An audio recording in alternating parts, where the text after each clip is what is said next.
Jesus says, "Bring me your lowliness." I've told you many times that I love littleness. September 11th, 2016. Words from Jesus through Sister Clare, spoken by Jackie. Clare began, "How gracious is our Lord Jesus, Heartdwellers. He spares nothing to bring his bride into the fullness of her calling. He is truthful yet tender in all his ways, which are perfect."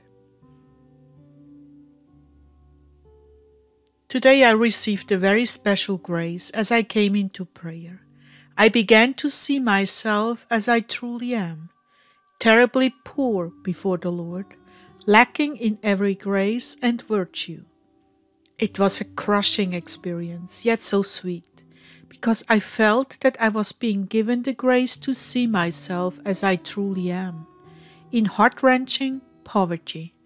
It cut me to the very core of my being.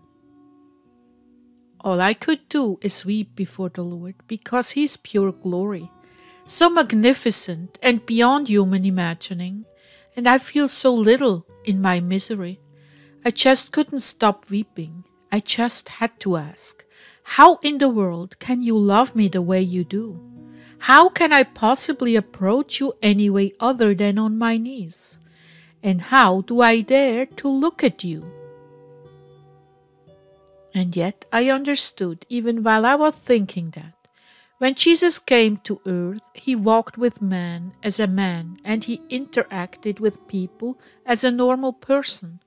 This grace of being able to see Him and talk to Him is another side of His divinity, the reason He came to earth, an invitation to pure intimacy, an invitation to become like Him, meek and humble of heart. How can we become like Him if we don't experience His human side?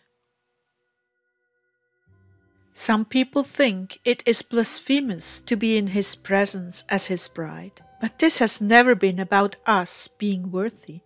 Rather, it is all about His love, which longs to fellowship with His creation. I can never get close enough to you, Lord, unless I live in your heart. That's the whole idea. Be a walking me, yet still the little you. Oh Jesus, how can I even approach you? I'm such a low creature. I don't know, but I'm glad you do. Maybe because you know how much I love and need you, Clare. I need your affection, your worship, your company. Poor as you are, it is a comfort to me. You may be only a tiny drop in a great ocean, but you're my drop, and I would miss you if you didn't come to me, though you see yourself so clearly.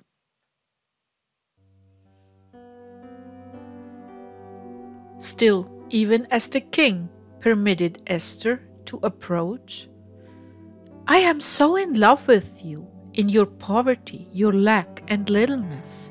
I can't stay away, and I even long for the time we spent together. Oh Jesus, is this you?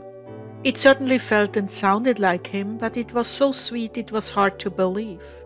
He became visible at that moment. What do you think? A teardrop came rolling down his cheek. Don't hurt me with your unbelief. I know how you see yourself, and it is good. It is indeed accurate. But it doesn't matter to me, Clare. All that matters to me is that you want to be mine as much as I want to be yours. Who do you think is richer, the Queen in all her splendor, or the little Cinderella crying out from among the ashes for mercy? Recognizing your extreme poverty of virtue qualifies you for my most tender affections and raises you to the appropriate stature of my bride, because I know You will not presume.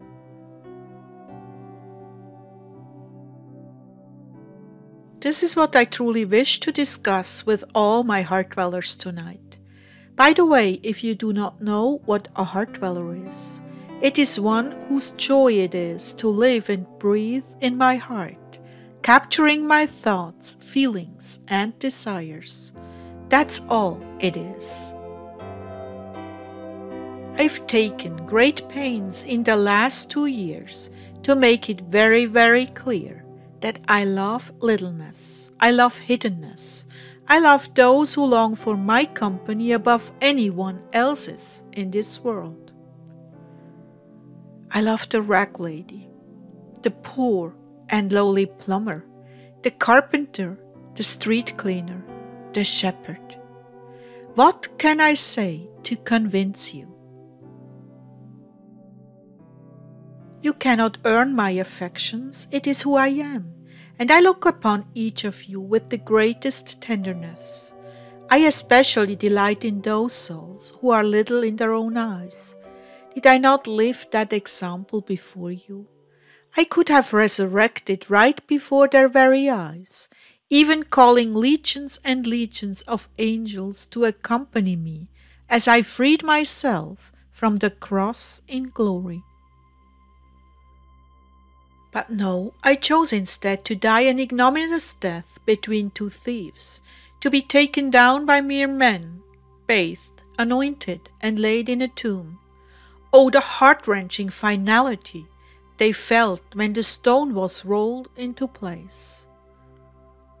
The darkest moment in the history of the earth, when all the hope of mankind had left, was snuffed out, sealed in a dismal tomb behind a cold stone. Nothing notable, just cold and barren rock, snuffing out the light of the world. Those who were without faith did not understand I would rise again. Rather, they fell into despair that their hope for the Messiah was in vain, that truly if anyone were ever the Messiah, it was me. But now I was dead. And what was left? Shock, dismay, confusion, agony, hopelessness.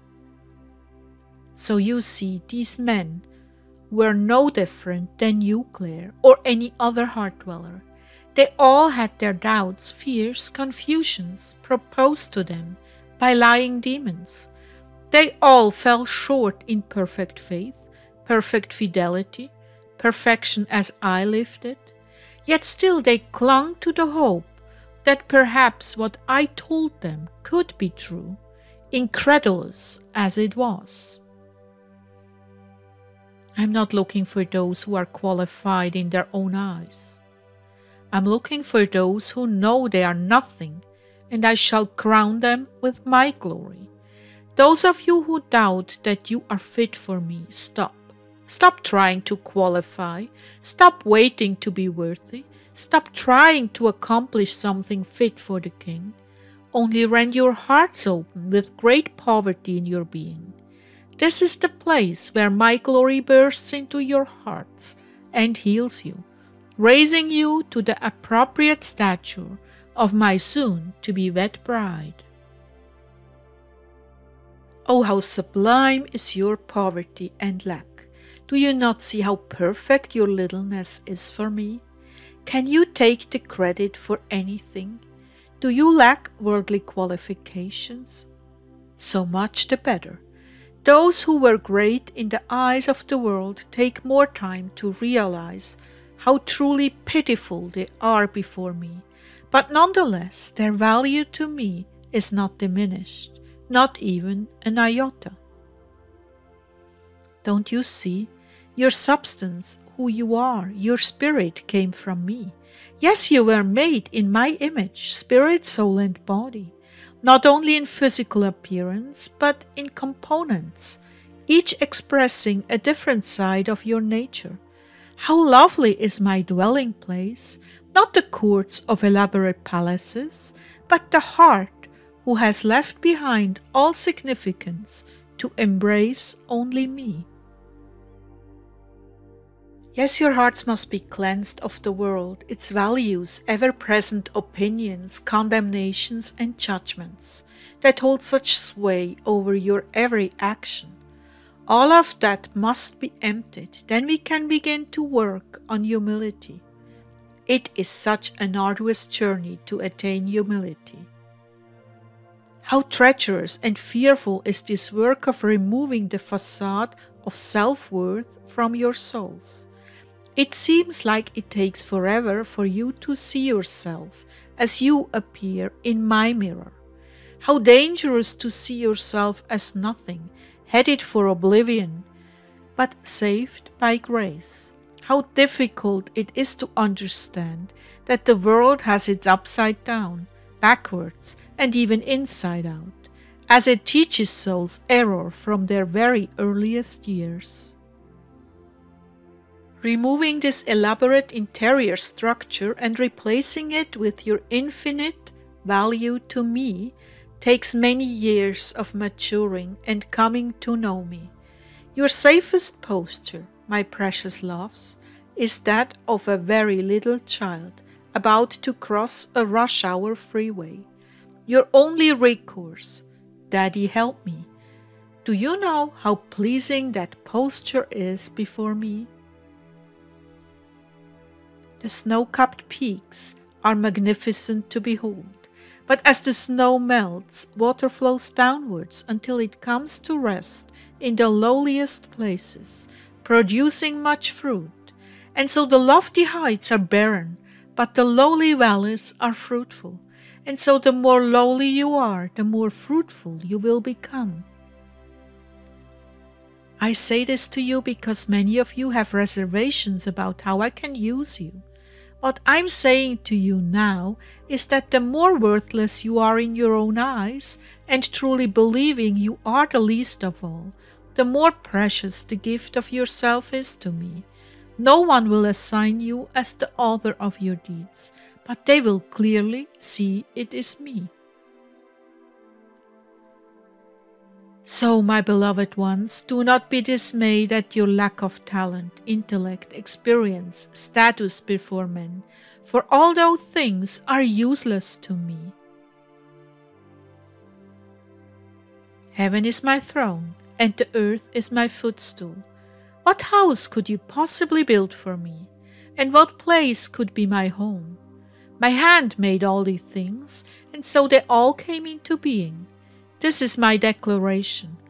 I will look favorably on this kind of person, one who is humble, submissive in spirit, and trembles at my word. That's Isaiah 66, 1 and 2.